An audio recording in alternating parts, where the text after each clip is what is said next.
Hello everyone. Hi, welcome everyone, and really thank you for coming here today to Biohouse to celebrate and mark with us a whoa, real people, guys. This is real people. Wonderful,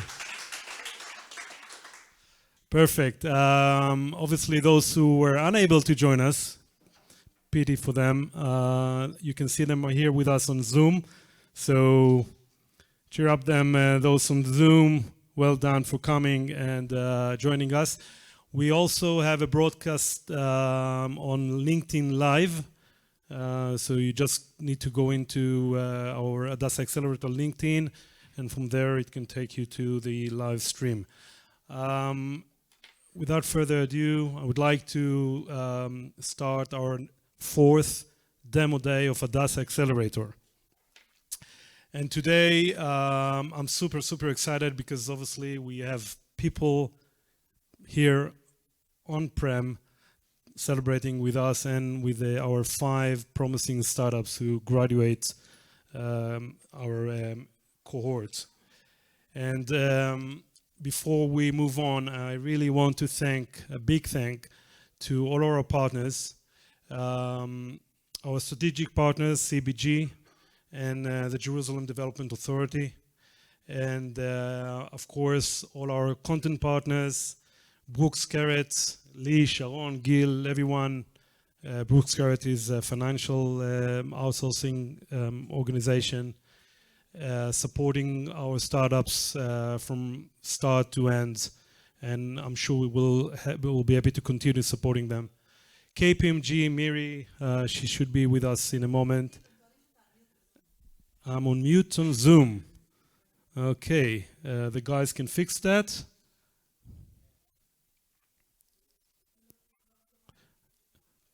Okay, can you hear me now? Yes, now it's okay. Okay, sorry about that. So again, for those on Zoom, I just want to thank our strategic and content partners. So I mentioned CBG and the Jerusalem Development Authority, Brooks Carrot, KPMG from the accounting firm. Miri should be with us shortly. Ehrlich Group for PI and patents. Pearl Cohen, all about legal, again, together with us from day one. And Polymitech, of course, all over the place and also with us. Exit Valley, our latest addition to our content partners. The crowdfunding platform who joined us in the last couple of months. So really thanks to our partners very much. This is a huge benefit for the startups. All what they do for the startups is free of charge, and we appreciate that very much. Thank you. And from here, I would like to welcome Dr. Tamar Raz, the CEO of Hadassah tech transfer company. Tamar, please join me here. Thank you. And I don't need to tell you the significant role the seat has in the ecosystem of creating innovation within Hadassah, and really without the back of Hadassah, and I don't think it will ever happen. It would have ever happened. And this is also an opportunity. I hope you can see us, but Ariel Rabin, who couldn't join us today for a very good reason. So congratulations for his new addition to the family just this morning. So Tami, over to you. Hi everybody. It's really exciting. I think. Hi everybody. It's really exciting to open the 4th demo day of the Hadassah Accelerator. This started as a dream and a vision of the Jerusalem Development Authority and Shai Meltzer that is standing here now in the hat of Biohouse. And for us at Hadassah, in our daily work, we usually work with IP coming from Hadassah, with inventions and ideas that were developed in Hadassah by Hadassah professors, and we try to bring these ideas to the companies and to entrepreneurs. And if you read the financial news a few weeks ago, maybe you saw the story about one of our technologies in cell therapy that became the biggest deal ever in the world in stem cells outside of the oncology world. So our technology developed by CellCure that is situated right here next door for cell therapy for treatment of AMD, macular degeneration, was licensed by them to Genentech of Roche in a deal, very, very lucrative deal of that can get up to $670 million only in upfront and milestone payments and additional royalties. And this is also a big pride for us. And also we are part of this very nice success. So this is our daily job, and I hope we'll have many stories like this. But within the accelerator, we do the other way. We invite companies that we have nothing to do with their IP.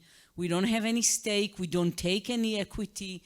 But we invite you, the startup companies, to sit here in Hadassah, and we would like to help you to develop your products, to become better companies, and to really come with solutions that the physicians and the patients worldwide will want to use. And we do this not just because of philanthropy. We do this because we believe this is a very important step or a point in the innovation ecosystem in Hadassah. Every professor that works with you and help you will be a better innovator in the future. If you are here and you are successful, we hope you will come and work with us in the future, using us as consultants, using Hadassah as your site for clinical trials, use Hadassah maybe as your better site in the future. And personally, I believe that creating innovation, especially in the medical world, is a two-way street.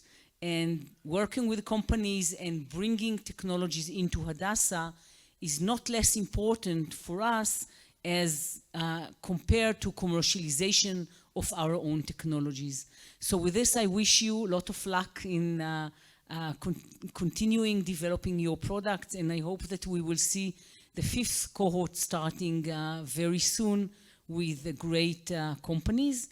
And also I would like just to mention that Professor Yoram Weiss, the CEO of Hadassah, will join us later. He has some really important visits today in his office, so he will join us and also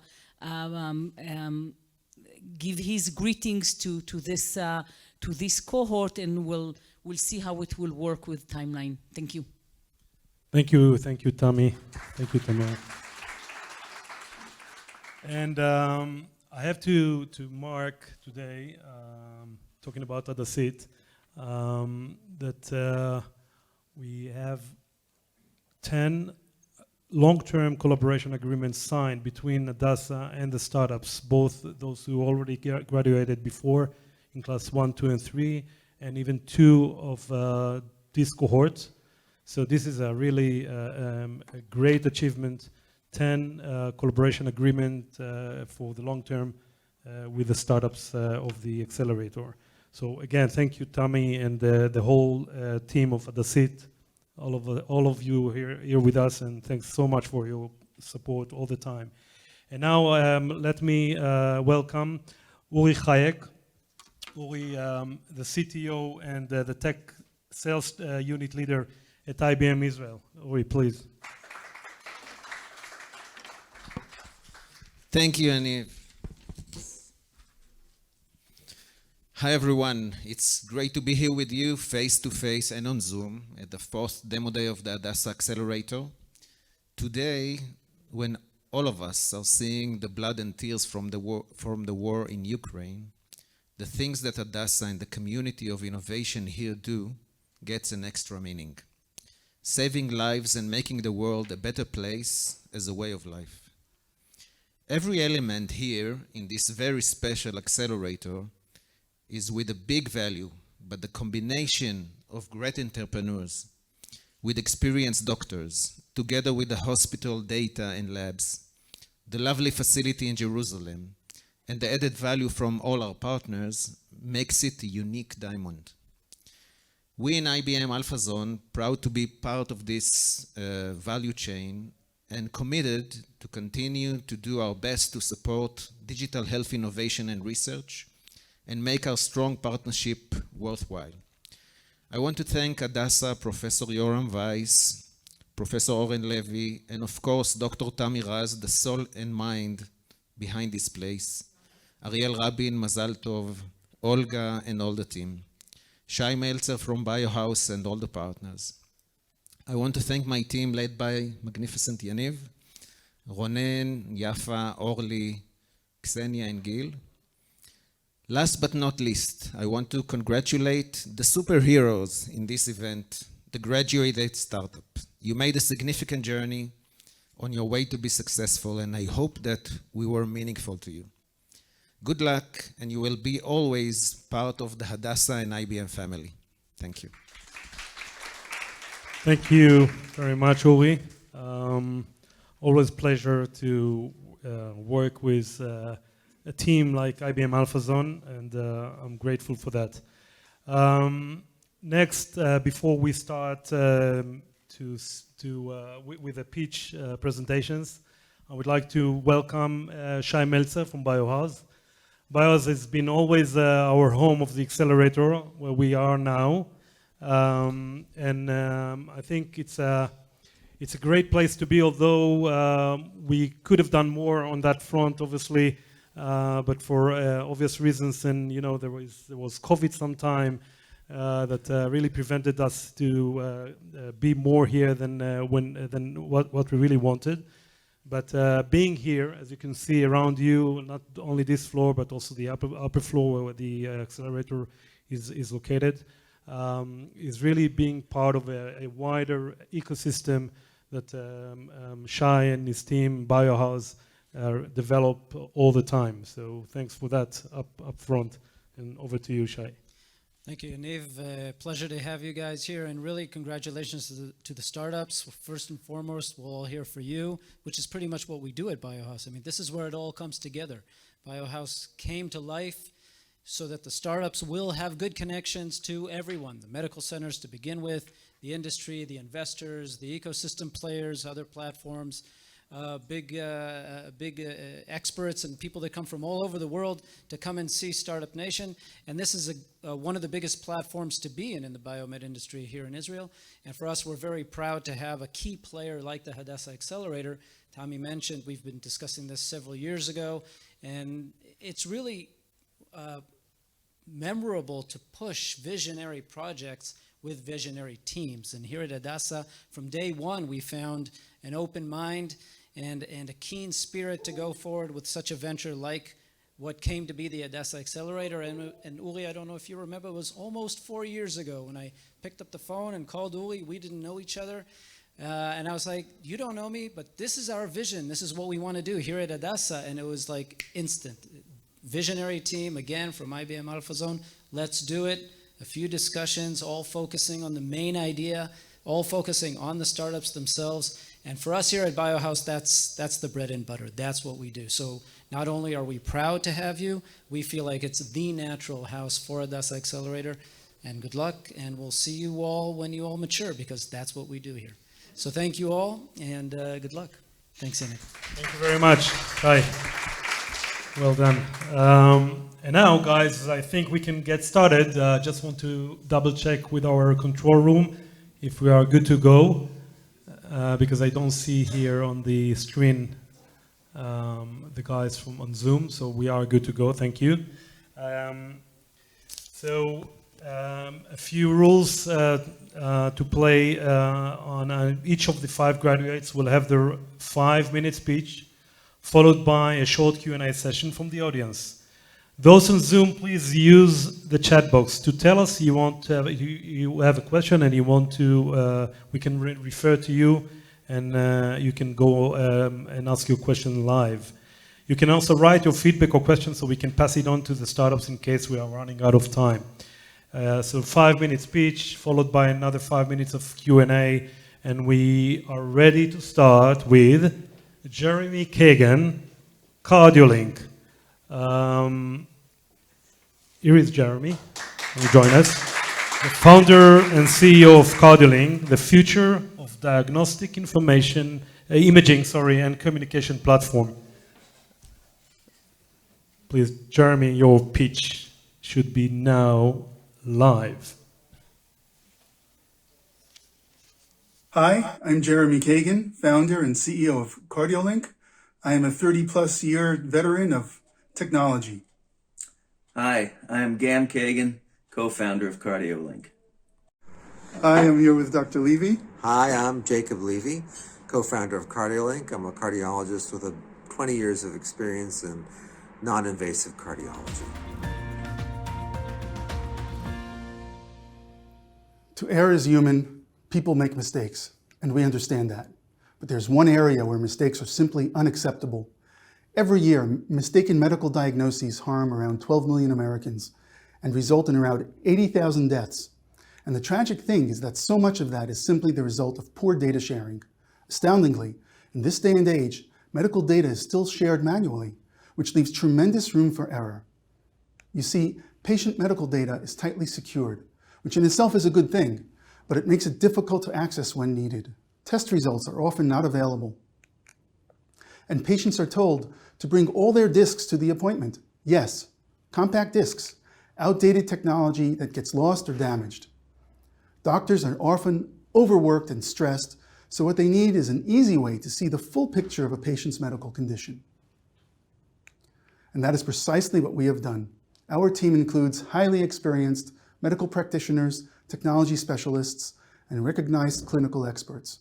We have the support of Amazon, NVIDIA, IBM, Hadassah Medical Center, and other industry leaders who have invested time, resources, and money to help us realize this vision.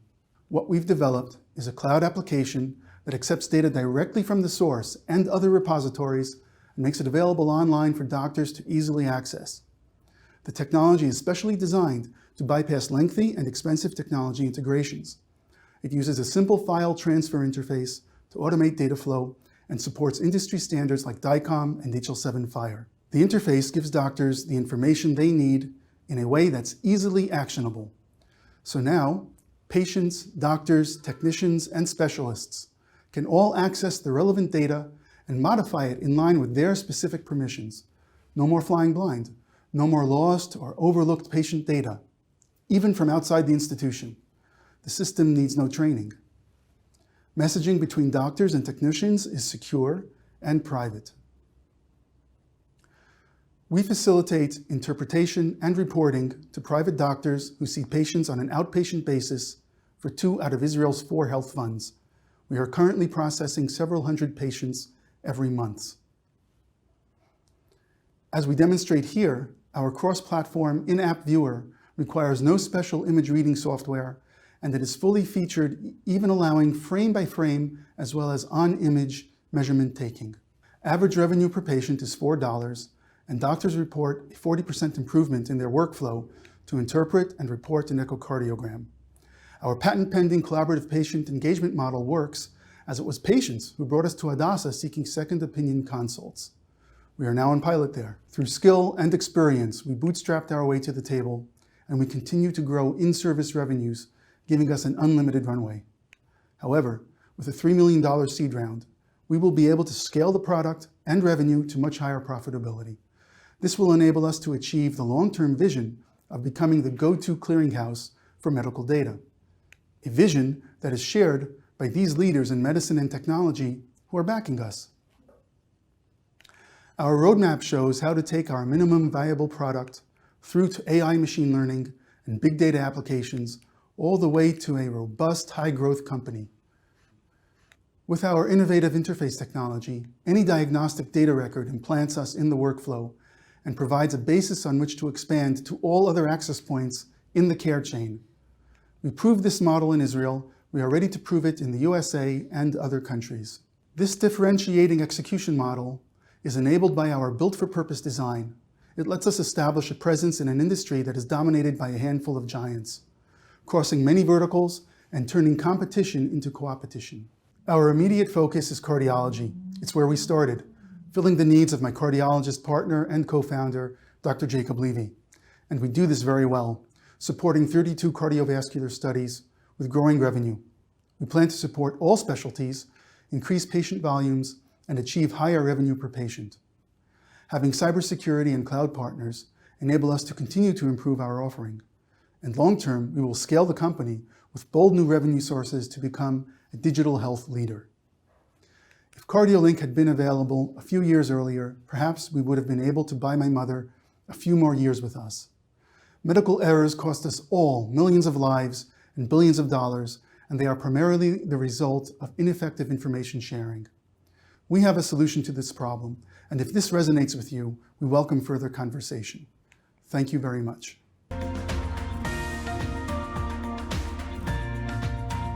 First one, really, I think you set the bar pretty high. So first, let me see, do we have any questions from the audience on Zoom or here with us? Any questions, people? Yeah, anyone? We don't have any question on Zoom yet, so I will ask you a question then. Go ahead. Until people will digest your pitch, wonderful pitch I have to say, and come up with their own questions. So I think we talked about it in the past, but could you elaborate a little bit on the way CardioLink will, get all the data from the different sources, because so many sources of data that are in the hospitals, using, there's no shortage, of course, of state-of-the-art imaging, as well as EMR systems, all kinds of. And so how do you go about that? Can you elaborate that a little bit? Sure. So, that goes to the core of what CardioLink is about. When you talk to a hospital, certainly an IT director in a hospital or the administration in a hospital, you say the word integration, and that's a 4-letter word. It involves decisions and budgets and so on. And the way we've built CardioLink is to basically avoid all that. We bypass all that because, for one thing, we don't need all of the patient's information. We just need to start with a single patient record. So whether it's a single test, a single exam, various images from one event, and that puts us into the information flow or the care flow for that patient. And once we're there, we can build on that. The patient can determine what else to add to their record on CardioLink. And more importantly, it gives the doctors or the specialists that they go to for second opinions and consults, gives them access from whatever institution they're in. So, of course, we'd love to eventually become the go-to clearinghouse of all the patient data there, but it's not necessary. In order to start, as we've succeeded in starting, it's starting with one record at a time for one patient at a time and growing from there. Well, perfect answer to a very complex challenge, I think, for you. And I think our control tells us that we do have a question from one of our Zoom joiners. So who's online?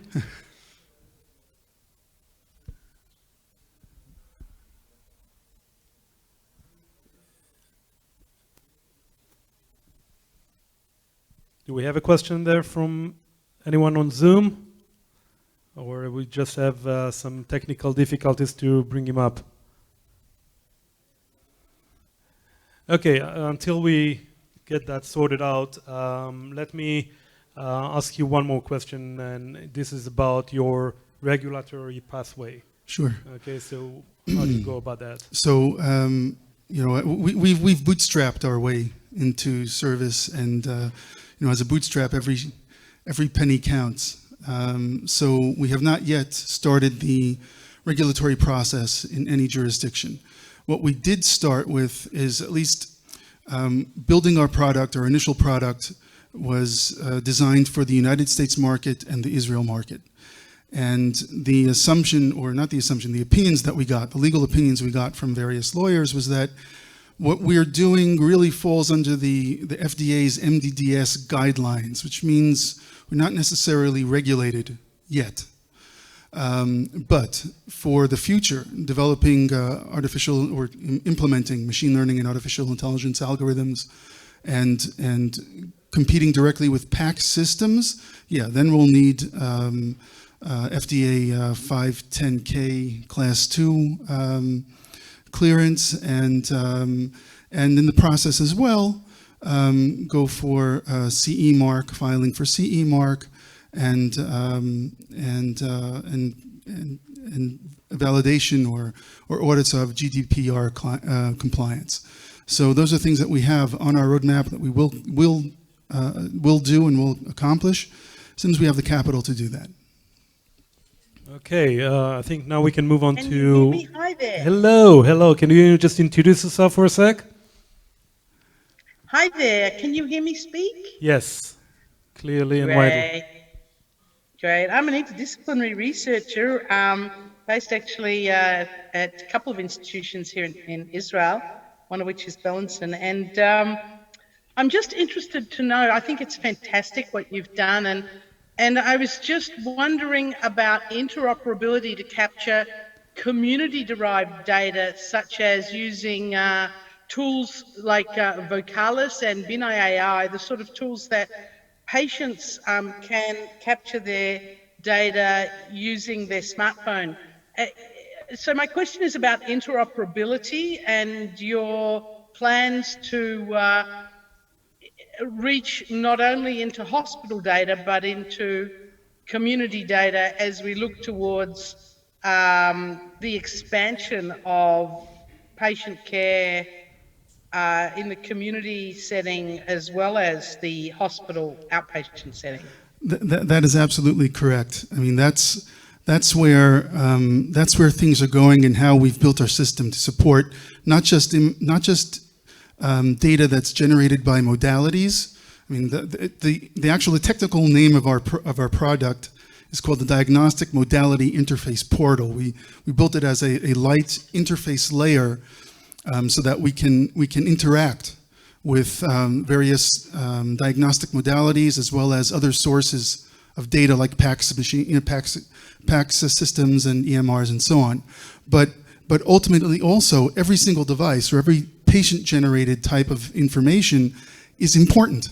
This is stuff that's important for the clinicians to see, and to, the idea is that nothing should get overlooked.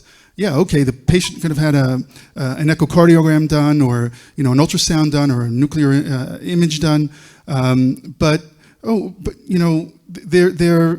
their personal blood pressure monitoring from the past 3 weeks, that's also important, and all that information should be available and made or presented or made available in an intelligible way that makes it actionable. So yeah, we've built our technology to accommodate all of this information, all of this data, and we're just looking to expand as much as possible. I'd also like to take this opportunity to thank Yaniv, and of course Hadassah and IBM. I was mentioning before also to Ronen Simantov, the people in the accelerator in the IBM Alpha Zone have really, when we started CardioLink, it's hard as a startup, overcoming challenge after challenge after challenge, establishing yourself, really elbowing your way to the table. It's a fight, and it's nonstop. But coming up with or getting the recognition from world leaders like Hadassah, like IBM, and hearing from their verbiage of where they see where we can go, that just put the wind in our sails to say, wow, yeah, that's right. That's where we're headed. And not just saying it with chutzpah, but really meaning it. That's, yeah, we plan to be that go-to clearinghouse for medical data, and hope we'll have more great news to come. Thank you very much. Thank you, Jeremy. I have to say that with your consistency, and how you drive things forward, I think you have a really very promising path to what you really want to achieve. If we have time for one more question, asking again my control room, then I think to really complement, I think what we were asked before is how you manage the situation specifically in the US, where you have the Epic EMR systems and patient can send or share the data with hospitals who have that system. So what's your added value here? So, well, first of all, Epic is very expensive, and Epic it's got about 30% market share in the United States. Epic's also available in the UAE, you know, it's the gold level system. But as we know, the rest of the world, or customers or hospitals and care systems that don't use Epic, they need an answer.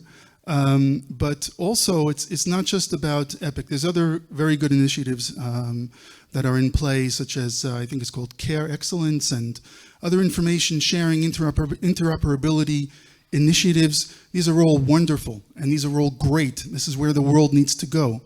And that's specifically why we built our interface portal to function as this interface layer to give access to all of the people that are involved in the care delivery to the patient, including the patient, to giving them the access when they need it, where they need it, and making it easy for them to access all of this information, so that when the patient is presented and they're sitting in front of this overworked specialist who's got 50 patients or 60 patients in that day and doesn't have time to start looking around in different systems, and it's all here. It's all in one place. Check it out, and okay, raise the light bulb. It's really the idea is raise the flag of it may be something else that we thought it wasn't, or that check it out.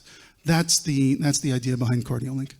Well, okay. With that, I would like to thank you, Jeremy, very much, and wish you a very good luck in the future. Thank you. I'm sure you'll make it. In the meantime, I could see on the screen here, Eli Ezra. Say hello, Eli. From Barry Katz, and really, I think it's an opportunity to thank Barry Katz, the organization who helped our startups preparing themselves to today's pitch.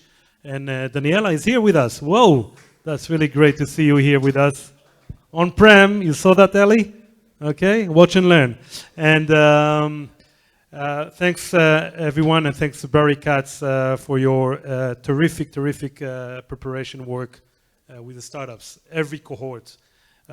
Next, I would like to welcome Karmit from Into Sleep. So don't go to sleep, because they are the future of good night's sleep. Karmit, please. Let's see your pitch first.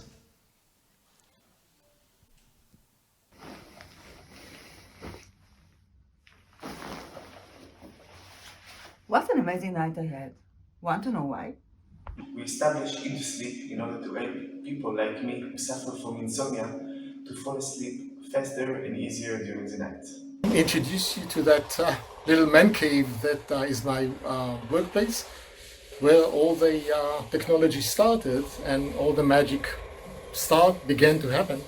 And with your support, we'll be able to help so many people around the world with sleep disorders, and maybe bring some peace and tranquility to the world. How is your sleep? Statistically, 1 out of 3 of you watching me now suffers from difficulties to fall asleep or sleep well. You are not alone. In the US, 164 million people struggle to get a good night's sleep at least once a week. Stress, anxiety, overwork from daily life, all that keep us from sleep. Insomnia can affect your physical and mental health and almost every aspect of your well-being.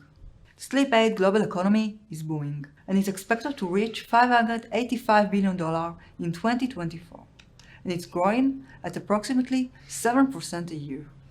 Yet even with all that money spent, the majority of adults still get poor sleep. The good news is there's a simple scientific solution to help you win back your sleep. A simple solution based on biofeedback science that treats insomnia by directly affecting the autonomic nervous system.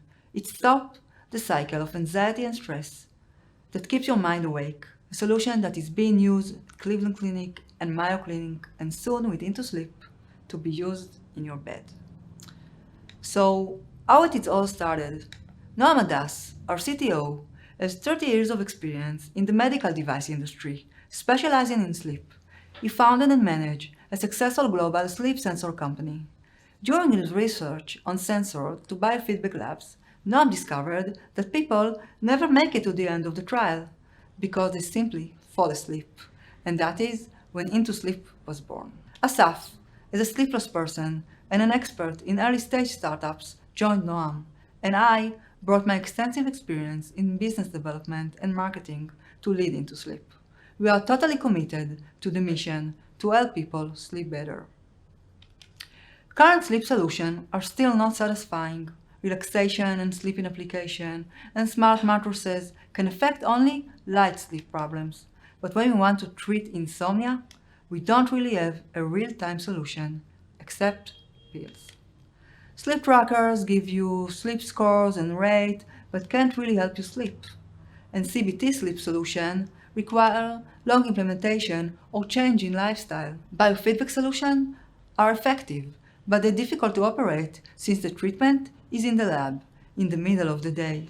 Sleep treatment should be in real time when you need to go to sleep and in your bed. So what if the solution is right at your fingertips? Meet Into Sleep, a real-time sleep solution based on biofeedback science and powered by AI to help you fall asleep faster and sleep better. A simple wellness device that collects data from multiple resources to optimize sleep, physiological data, in-room data, and in-app personal demographic. Sleep solutions that require no effort and no lifestyle changes. How it works. When going to sleep, put on our Timbel and open Into Sleep application. Physiological data from the finger sensor is converted in real time, generating two biofeedback channels, visual and audio. The biofeedback loop guides your autonomic nervous system towards sleep just by leading the sun image to set. So what's so special about us? Our biofeedback intervention help you to sleep from the very first time. We are powering sleep with AI to shorten the wake-sleep transition phase, detect sleeping patterns, and optimize sleep and falling asleep based on diverse data sources. We already have a working prototype. Finalizing the design with HIT Institute, we are working with Hadassah, one of the leading hospitals in Israel, on a clinical trial, and with IBM AlphaZone on a future AI and cloud technology. And all that with zero money spent. Imagine what we can achieve after raising seed.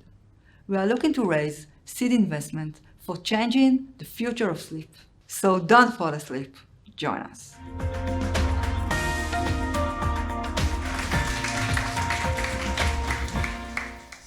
All right, thank you.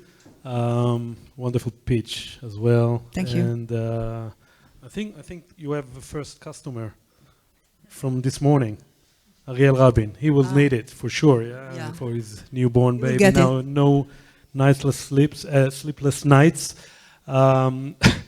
Anyway, let's see if we have any questions from our guys on Zoom. Do we have any for now? We have a question here from the audience, so please. First of all, I commend you on everything you've done. It looks great. There are three things. Can 1 second? Sorry. Can you hear him on Zoom? So can someone hand him a microphone, please? I'll hand you mine.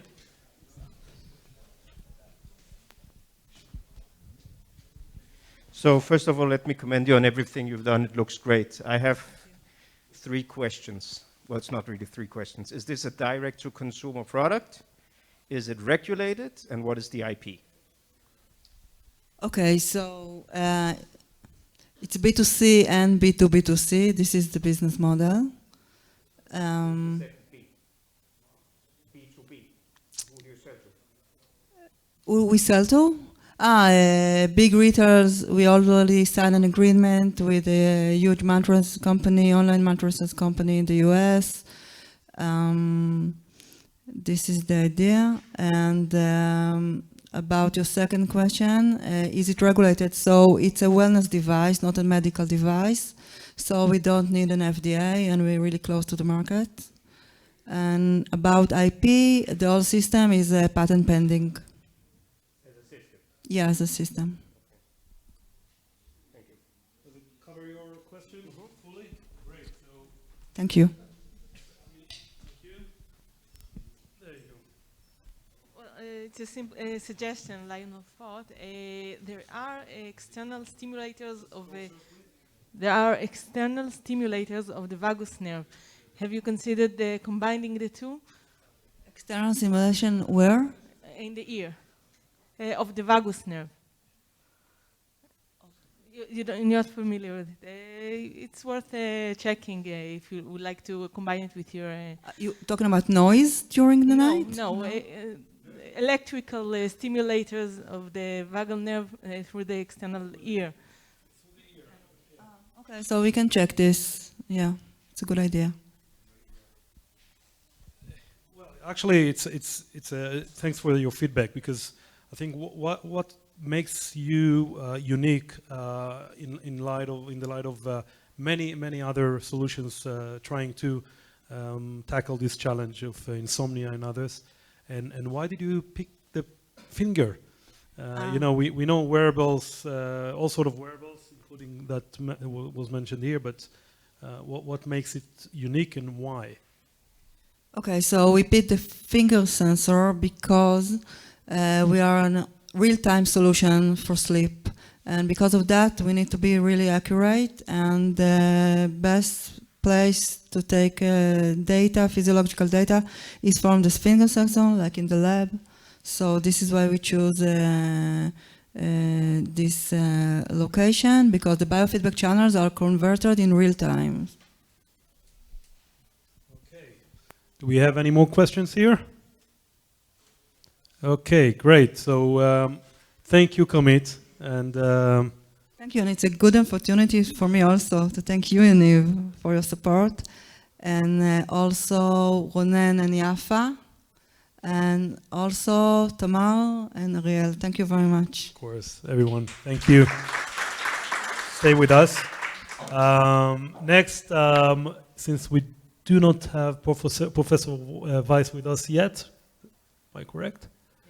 He's not here yet, okay. We'll move on to our next pitch, and I would like to welcome Shauli Gur-Aryeh, the founder and CEO of Little One Care, the future of children development, the way I see it anyway. So let's see your pitch, please.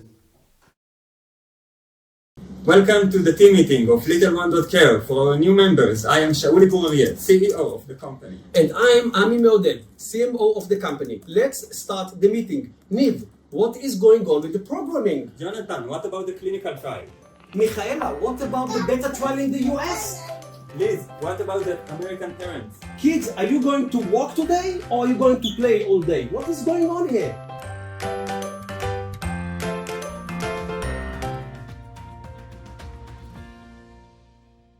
Think of your well-being smartwatch.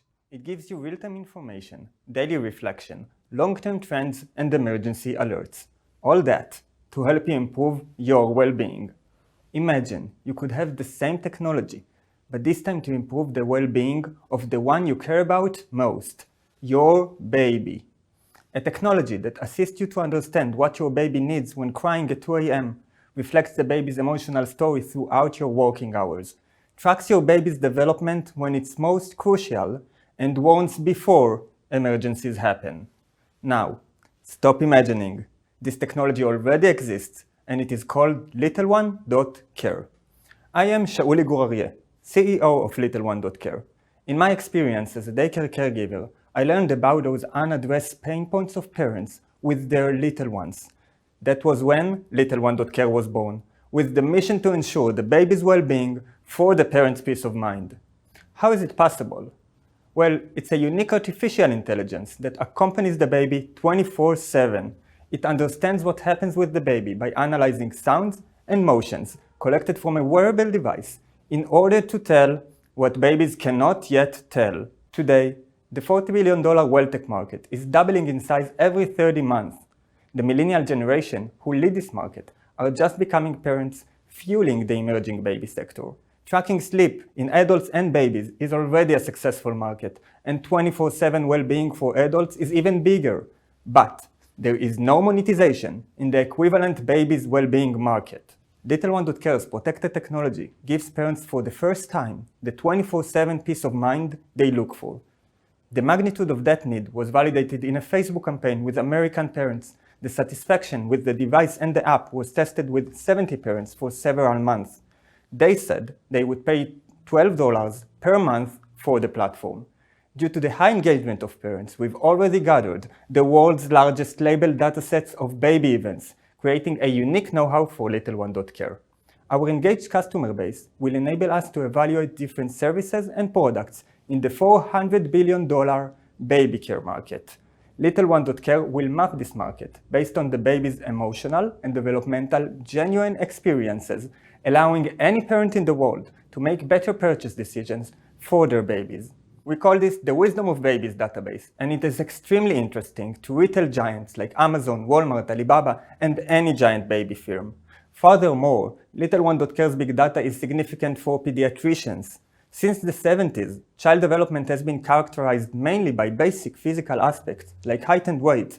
Now, in collaboration with doctors from Hadassah Medical Center, we're currently running a clinical trial stepping towards advanced development characterization. This will raise a red flag when a developmental delay or disorder are suspected, allowing earlier intervention followed by a better quality of life for babies. Our current step in the business plan is the beta stage in the US, after which the mass production and the pre-sales will generate an increasing revenue stream. In 2023, the sales of the platform will change the lives of thousands of babies and parents each month. Soon after, the Wisdom of Baby database will impact any baby, young family, and baby-related company around the globe. We've established a skyrocketing team of leading experts from different disciplines: pediatrics, baby innovation, and baby products. Ami Meoded, my co-founder and CMO, is a professional VP marketing with extensive experience in parents' purchase decision-making. I am a Talpiot graduate with 10 years expertise in leading cutting-edge technological projects to operational level. Together, we're all dedicated to LittleOne.care's vision, ensure babies' safety and well-being. Thank you for your attention. If you have any questions, feel free to reach me at the contact details on the screen. We'd like to offer our deep thanks to Hadassah and IBM for this opportunity and their invaluable support.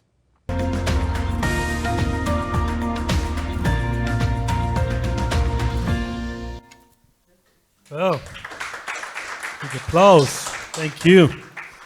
Another great pitch, guys. So let's see if we have any questions here. We do. 1 second, just wait for your mic. Before you ask your question, I would like to thank a special thanks to Masha Zavin. You don't see her because she's in the control room, helping us monitoring and doing all the stuff with the great technical team over there. So thanks, Masha. Masha is the marketing manager of Hadassah. I think I'm right with yeah, that's the role specifically, but yes, she is. So that's Masha. So now over to you. So Talia. I'm Talia Cohen, yes, Talia Cohen from Unlock, and we help companies with market validation and product market fit and business development in the US. Can you share more about the wearable device that you mentioned, and also regarding the business model? So I understand it's a B2C, right? So it's pure B2C? Okay. What we're doing in LittleOne.care, firstly, it's B2C, because we firstly care about the parents' value, the value for parents, the parents' needs. What they need, we do. That's the reason why we are going to be so wide in the world. This is the wearable device, and it attaches to the baby shirt very simply. We did it with 70 parents, so we learned about any small detail. And when parents use it, then we collect the data to help not just them, but any parent in the world, and any baby in the world, and also the medical world. So the data that we collect, firstly, as we saw, is able to influence the baby care market, so we can tell in what crib or in what stroller baby fall asleep faster, or in what daycare baby laugh more versus develop faster or reach developmental milestone faster. You're the parent, you can choose. But that's the information that we give to any parent in the world, not just parents that has our device.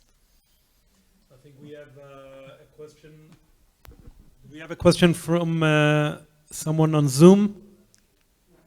Yes, hello. Hello. Hi, my name is Natalie. As a day caregiver and a happy aunt, I would like to ask about privacy, safety, and radiation matters. It's a good question. There are three worries of parents and daycares. First of all is the privacy. Privacy is of utmost importance to us. Privacy is your baby. Yes, privacy, especially when it comes to your baby. Privacy is our baby as well. We're expecting from ourselves what parents expect from us. And what we do is we were learning from parents, the 70 parents that use, what they're expecting from us, what is the best privacy policy. And what, in terms of sound, we just need to understand what the sound that the baby makes. We don't need to know what the words that have been said. So that's what we have here. We developed the algorithms here on this very small device. And this is an algorithm that enables us to store in the device only information that is relevant to the baby, but there is the data on the device does not allow anyone, including us, to restore the words that have been said. That's regarding privacy. Regarding safety of babies, it's also very, very important. We're following the strictest standardization regulations in the baby market. And for example, with radiation or transmission, we do not transmit or radiate at all from the device when it's on the baby. Only by the end of the day, the data is uploaded to our servers and then presented to the parents on the parents' app.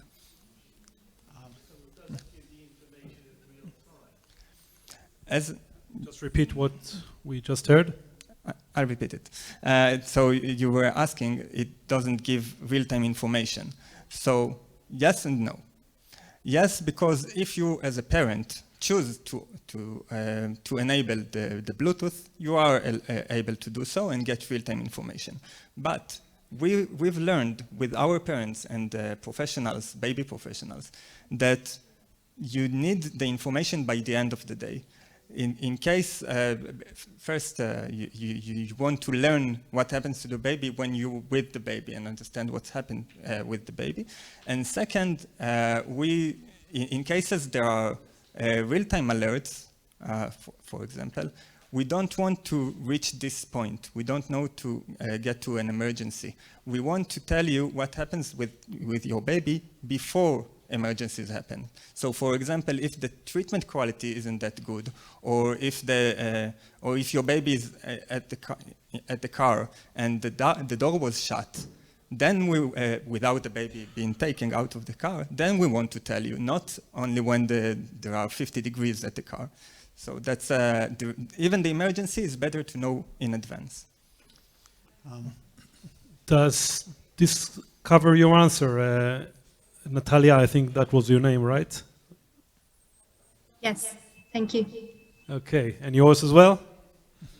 Okay, great. I think we do have one more question here from our colleague Ronen Simantov. Ronen is CTO of IBM AlphaZone.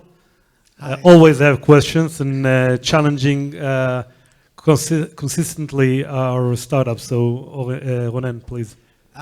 Can you elaborate about the training process of your algorithm? Definitely. So other than the 50 and then 70 parents that use the device, parents are using it and give us information that just take us faster and faster forward. For example, the 70 parents who use the device could automatically know when their baby was crying or sleeping, because we know how to simulate it. But the same parents were also tagging on the device. They were telling us, now we're going out for a walk. Okay? And then we learned on our own, due to their tagging, what's happened with the baby, and now we're auto-tagging it. It means that the next parents know it automatically.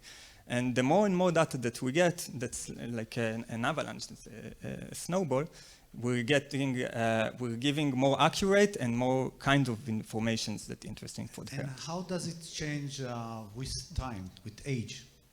Like, Wow, that's a very deep question, because babies cry differently even when they're born. There are researchers that show that German babies cry differently than French babies, and when it changes on time, and it changes at 3 months old, babies have accent with their crying as much as we do have as an adult. So it's very deep questions, but we keep that's what's special about us, that we accompany the baby 24/7. So we're with the same baby and know what his voices or her voices since they were born. Very interesting. Well, for me, I think babies crying was always sounded the same anywhere. So I think that was the last question here for Shauli. And with that, I would like to thank you, Shauli, for joining us. I'd like... What are you looking for? Okay, one more question. Well, that's a quick one, though. Yes, a good question. We're currently running a crowdfunding campaign that, by the way, goes extremely well. And we're currently not allowed to expose any numbers. Maybe you saw it in the presentation. We're not allowed to expose any financial information, only to limited number of investors, of potential investors. That's why, if any one of you is interested, you're welcome to contact me.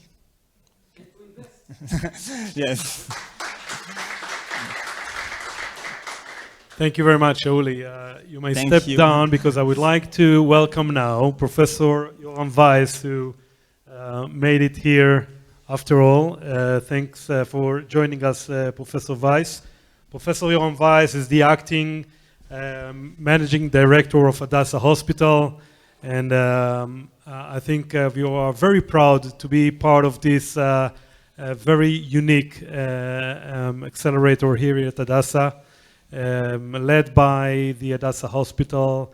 We are in close touch also with their R&D people and with the entire ecosystem. So Professor Weiss, please, welcome. Thank you for your invitation, and thank all of you for coming over here, and thank you for those who are on Zoom and are following us. I would like to say that I've been here at Hadassah for 31 years, and one of the reasons I left many years ago another hospital in Israel and came to Hadassah was because of research. And one of the things that I see myself as the CEO of Hadassah responsible for is for the continuation of excellence in research and allowing the infrastructure for research to flourish in this institution. I think that if we look for excellence in clinical life in a hospital, the way to find it is through research. And at the end of the day, hospitals benefit of the research that is being carried on.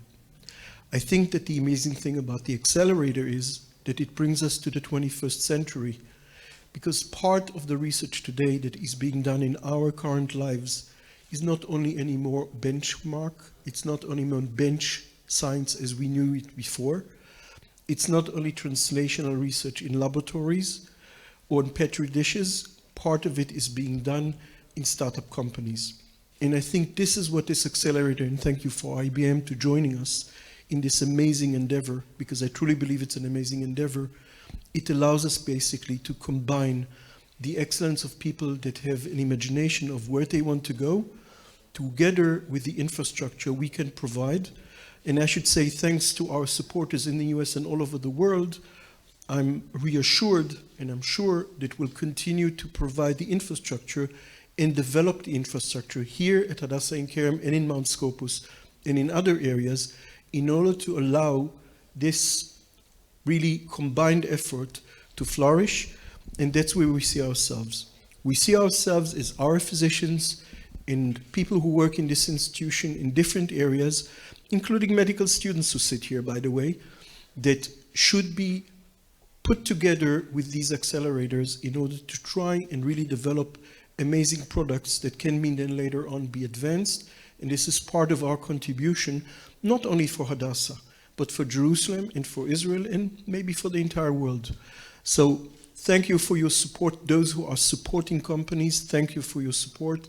For those who are bringing ideas, thank you for bringing ideas. I would like just to mention that I learned it today that out of the 17 companies that were in the 4 groups that were until now, 13 were able to get funding, and it's already in a number of about $37 million, which is very, very respectful. And I'm sure that those that didn't find, I hope will find also. And the fact is that we're starting the 5th group, and I think we will be completely supportive in really continuing this project even to the 6th, 7th, and 8th, and 10th, because I think it's important, not only for Hadassah, it's important for Jerusalem, for Israel, and it's a collaboration that is an amazing collaboration, and we feel committed. So thank you very much, and I hope you enjoy this. I apologize for coming late because I sat with the head of the WHO in Europe, so I apologize for not being at the beginning, and I'm leaving now to continue other functions, so thank you very much. Thank you so much. We are honored to have you with us today, even for a short while. So now I would like to move on to our next speech, and I would like to welcome Varda Arbebach from Samplify. Samplify, I think you can define it in one sentence: to redefine or reinvent the urine collection. As much as it sounds simple, it is not.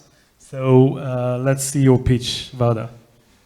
Hi everyone, I'm Varda Arbebach, the founder and CEO of Samplify.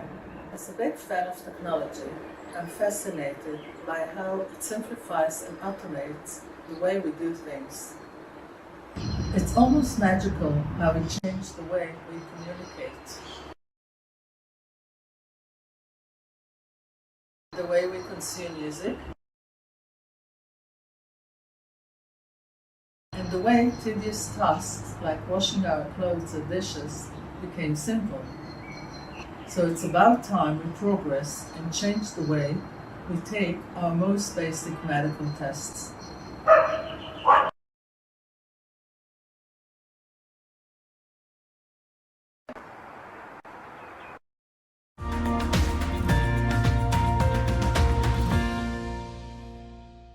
All around the world, this type of containers are used for urine tests. For a test associated with chronic kidney disease, CKD, people are required to collect all their urine over a period of 24 hours into a 2 to 4 liter container. CKD is the leading cause of mortality and morbidity worldwide. A third of US adults are at risk of CKD, while about 90% of them are unaware of it. Monitoring is therefore essential. Now think of older adults, women, and specifically pregnant women who have to take the test. The flaws of the current methods lead to low patient engagement, namely non-compliance, uncompleted and rejected tests, no test, no data, which lead to delayed treatment, suffering, and high burden of direct and indirect costs. Inaccurate test results provide unreliable data that lead to undesired treatments. Manual, error-prone processes of collecting information on urine samples result in incomplete and inaccessible data. I noticed the problem when my niece was struggling to complete her 24-hour urine collection. Thinking that people would take their test if they were simple and aesthetic, I started researching the matter and developing Samplify solution. I teamed with Danny Shachaf, who is a medical device development expert.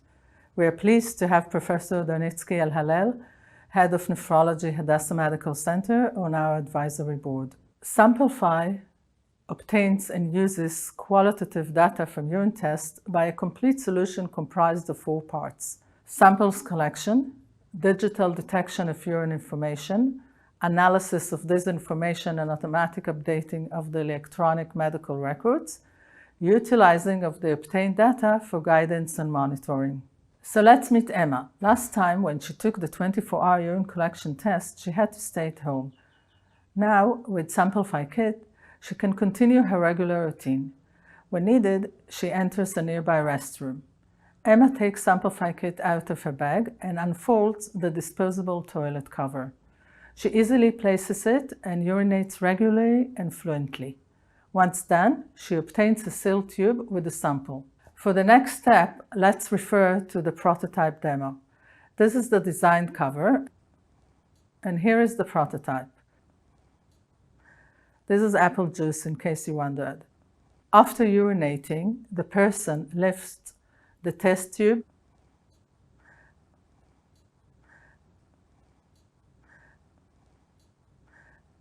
and inserts it into the 24-hour container. 24 hours later, the container is filled with all the samples taken over 24 hours. The user takes a picture of the container.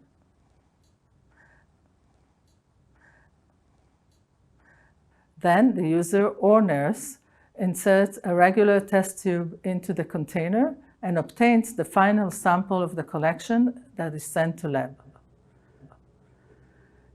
Emma also uses Samplify Kit for rapid diagnostics without handling urine. Current plastics and manual handled processes are currently used. PASI addresses culture test but requires urine handling. Healthy.io enables home rapid diagnostics but requires urine handling. Samplify is adopting the same digital approach and takes it to the next level. Samplify covers every step of the process for any type of urine test taken at any location. Our solution provides significant simplicity and reliability for the 24-hour collection and culture tests. The global market size is expected to grow due to the growing prevalence of diseases, even of children, the rising of a geriatric population, increasing need in solutions tailored for women, remote monitoring, new usages of urine tests, and government programs to increase awareness to CKD. Doctors in both Israel and US told us that they would have ordered far more 24-hour urine collection tests if there was a solution that their patients would actually use. We plan to enter the market at an affordable cost through a B2B business model offered to healthcare and telehealth providers, nursing and elderly facilities. We ran a primary market research, built a basic prototype, filed for patents, and currently preparing for a trial in Hadassah Medical Center. We wish to collaborate with additional healthcare providers as well as commercial companies. We currently seek funding for the development of our first milestone. We invite you to take part in turning the mandatory urine testing into a pleasant and effective experience. I would like to take this opportunity to thank Hadassah IBM for their efforts and significant help in advancing Samplify. Thank you so much.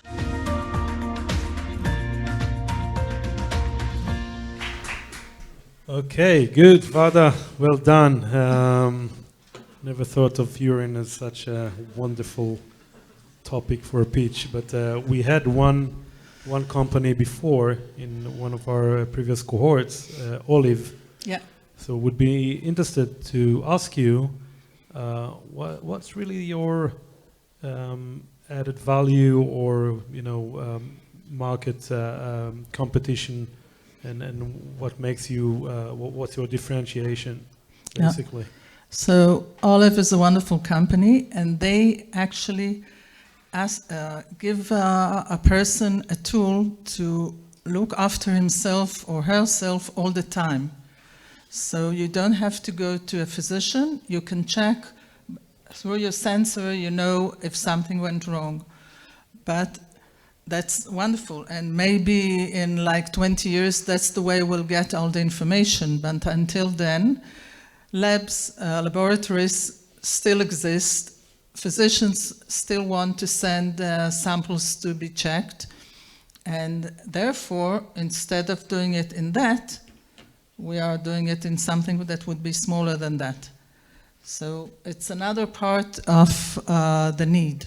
So one is beforehand, and one is after going to a physician. So you're concentrated in the collection of the urine. Not okay. just and sorry. And then you test it, or you examine the urine and collecting data. So first, I would like to ask you, how do you do that? How do you collect the data, and what sort of use you do with the data, with that data? Okay, something that is not normally known. Well, normally is not the right word, maybe. There is a lot of manual. Can you help me? Don't ask me to do, you know. You can do it. It's more difficult for women. But,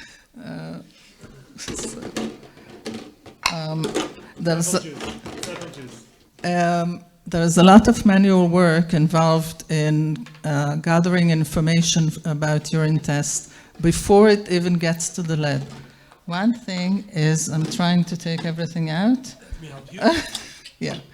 So nurses, normally it's nurses, have to read the scale here, have to calculate everything.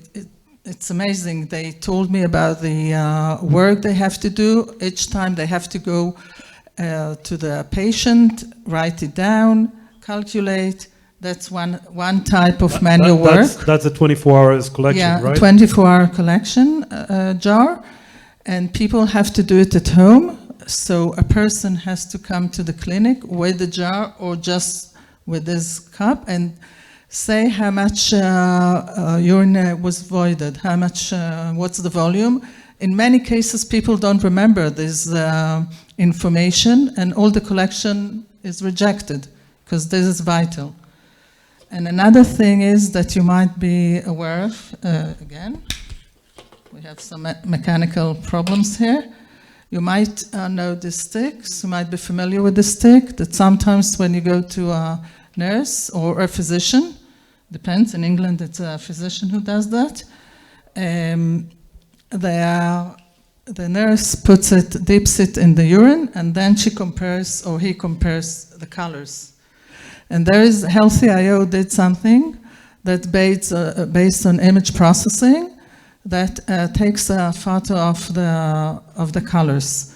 So we are also using that approach of photo capturing, but without, excuse me for the word, messing with urine. You don't have to urinate into a little cup. You don't have to dip in urine. Everything is a closed system, and yeah. Okay. Any if that answered. Sorry? If that answered the question. Yeah, obviously. A lot of difference between a different approach altogether, I would say. But do we have any more questions from the audience or on Zoom? Okay, so I would like to thank you, Vada, for a wonderful pitch, and wish you a very good luck in the future. And before we move on to our next and last pitch of the day, you can stay here for one more minute. Joined us in the meantime is Maor and Shachar from Exit Valley. I mentioned you before you came in, so thanks for joining us here. Exit Valley is a crowdfunding platform who joined us as a content and partner recently. And if you haven't heard of them, this is your opportunity to meet them after we finish the event here.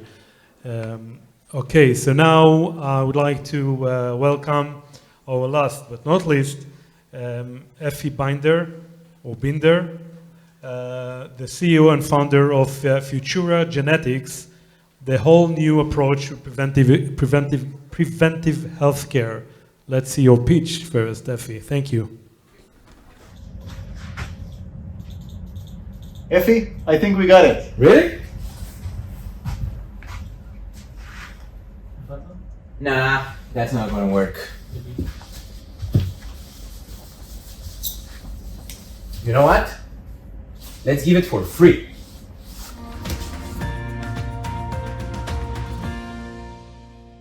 Hi, my name is Dan. I'm 43 years old, I'm married, and I have 3 kids. Apart from a beer belly, I'm in good health. I have never been diagnosed with any serious disease, and in general, it never crossed my mind to take a genetic test. When I heard Futura Genetics is offering a genetic test plus a real-life genetic counseling session for free, I said, why not? As I got my results, I was shocked to find out that I carry a genetic pathogenic mutation called F2. The genetic counselor explained that I have over 50% chance to suffer from a stroke or a heart attack during the next 20 years. This was a shock to me and my entire family. Futura advised me to share this information with a cardiologist. She instructed me to start treating myself with blood thinners. This will reduce my risk to 10%. Nowadays, I'm trying to lose some weight so I can reduce my risk even further. I perform all my medical recommendations through Futura's system. I take actions that help me stay healthy, and I even get rewarded for it. Futura takes users hand in hand through the process of gaining ownership of their health in a personalized and gamified environment. We do it by creating step-by-step preventive care program tailored for each individual needs. Users are getting a free home DNA test and real-life genetic counseling session online. Our proprietary algorithm analyzes genomic and behavioral data to give each individual their top 3 medical conditions to act upon now. Then we give our users the driver's seat with single-time actions to help mitigate their risk so they can stay healthy longer. In our case, Dan was driven to set up an appointment with his physician and to consider taking blood thinners regularly. Single-time action, huge impact. To keep users highly engaged throughout their lives, we uniquely use personalized and gamified experience, cashbacks, and discounts. In order to help people like Dan access the best preventive medicine available for free, we had to find someone with an aligned interest to us, someone who has enough incentive to prolong life and help early detection. Life insurance companies. Insurers today are looking for ways to influence clients and interact with them post-underwriting. We provide personalized and effective tools for insurance to prolong their customers' life expectancy. Dan, for example, is insured for $1 million, so we were able to save the insurer roughly 40%. That's $400K. There are many more Dans out there, and we already demonstrated an ROI of over 20 to 1 for the insurer. This is truly a win-win situation. Clients live longer, healthier lives, insurers decrease claims, and increase retention. And you know what? We're doing all of that without compromising our user data privacy. The genomic information is encrypted and will never be shared with the insurer or any other third party, so user premiums are not affected. We are the regulatory firewall that allows insurers to harness the power of genomics for the first time in history. Changing life insurance and bringing personalized preventive medicine to every household is not a walk in the park. This is why after 5 years in the genomic industry, I joined forces with Ram Varsha, my old Air Force teammate. Ram brings to the table vast experience in fintech, global regulation, and medical devices. Together, we founded Futura Genetics and built a great team dedicated to our vision. Our advisory board members are world-renowned domain experts in genetics, insurance, health, actuaries. On our journey, we have acquired some amazing partners such as Illumina, AIG, IBM, and Hadassah Hospital. In just 1 year, we transitioned from 2 founders with just an idea into a company with employees, a working products, and clients. We have proved our assumptions, and we were able not only to save money for the insurers, but actually save lives. We have jump-started our revolution in life insurance and in preventive medicine. Today, we're looking for strong partners and outstanding investors who share our vision and want to scale with us. Join us in developing the next generation of life insurance.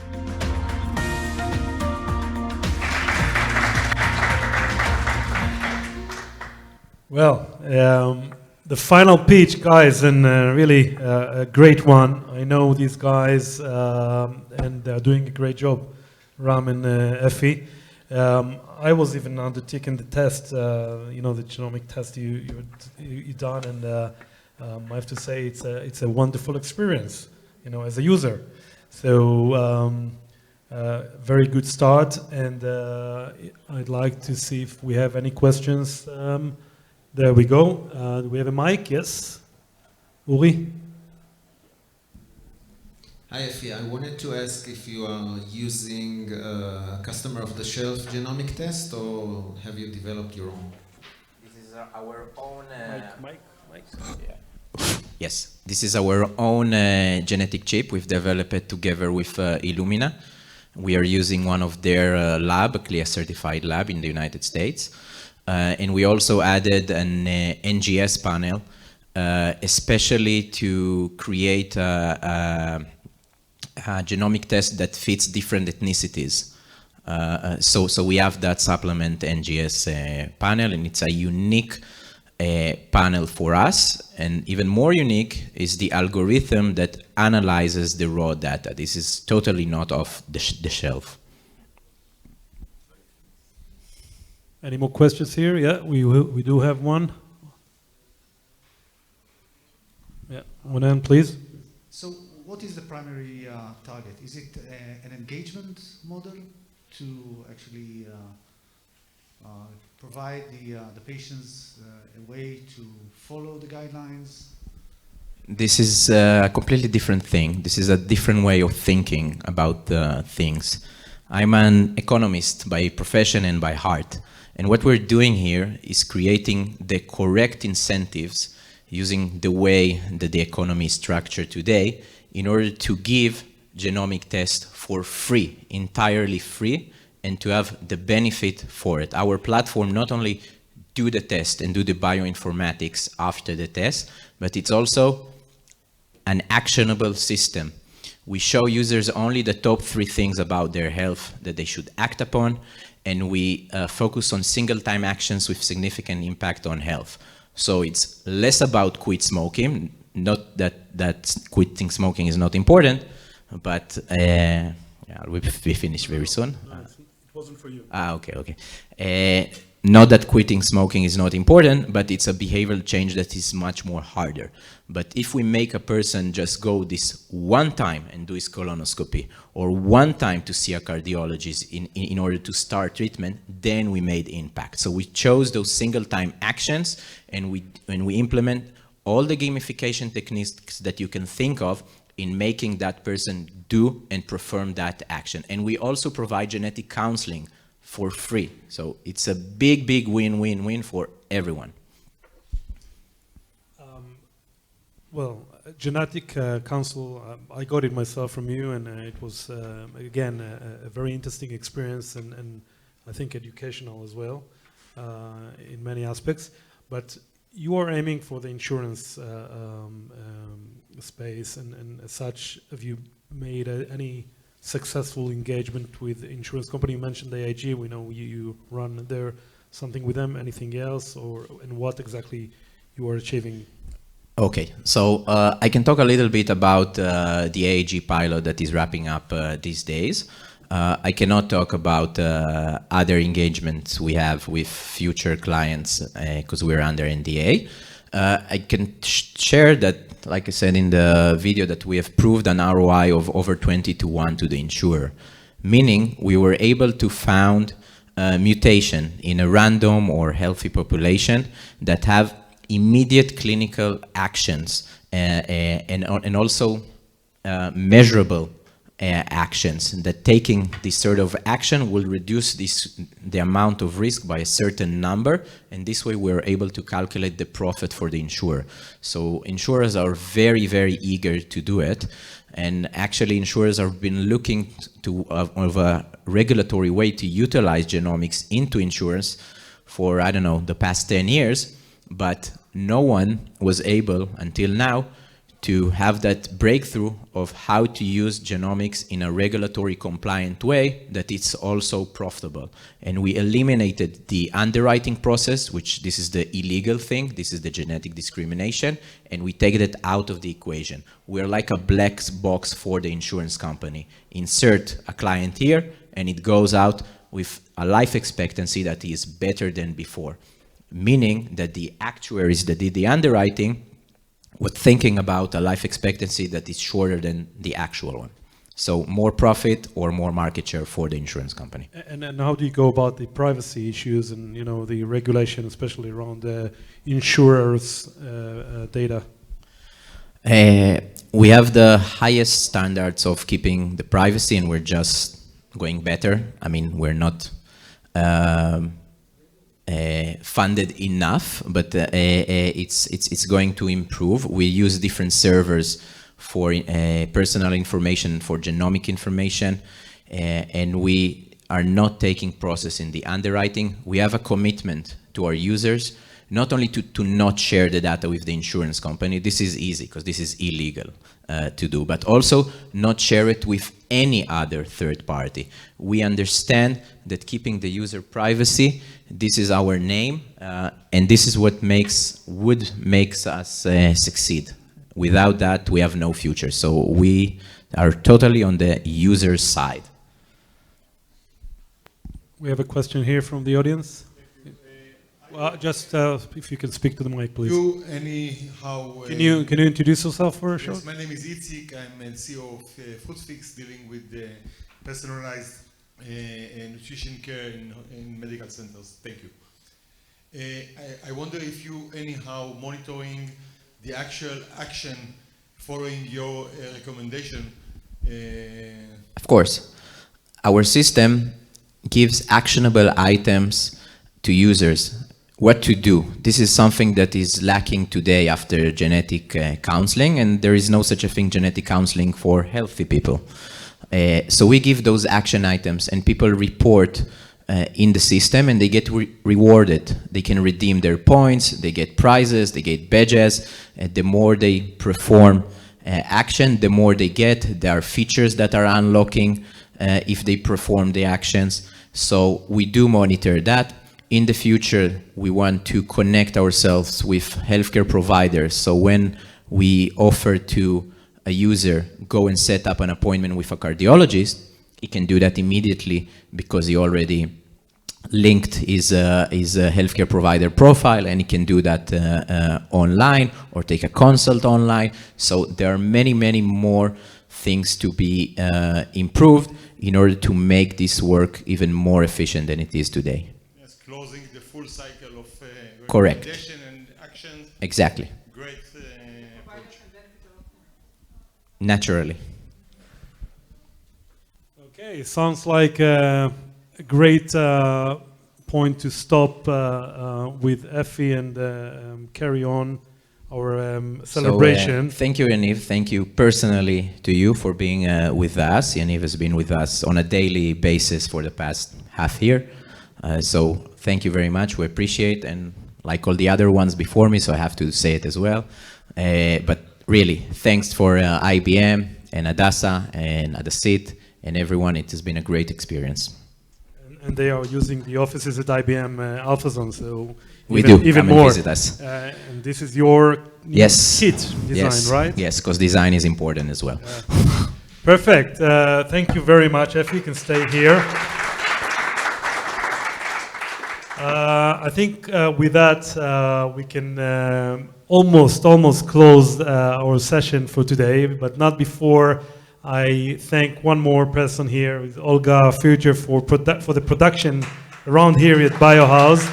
Thank you, Olga, for that, and for the great food that we've already had, and we'll have more in a few minutes. Sorry about that, guys, on Zoom, but you could have made it here.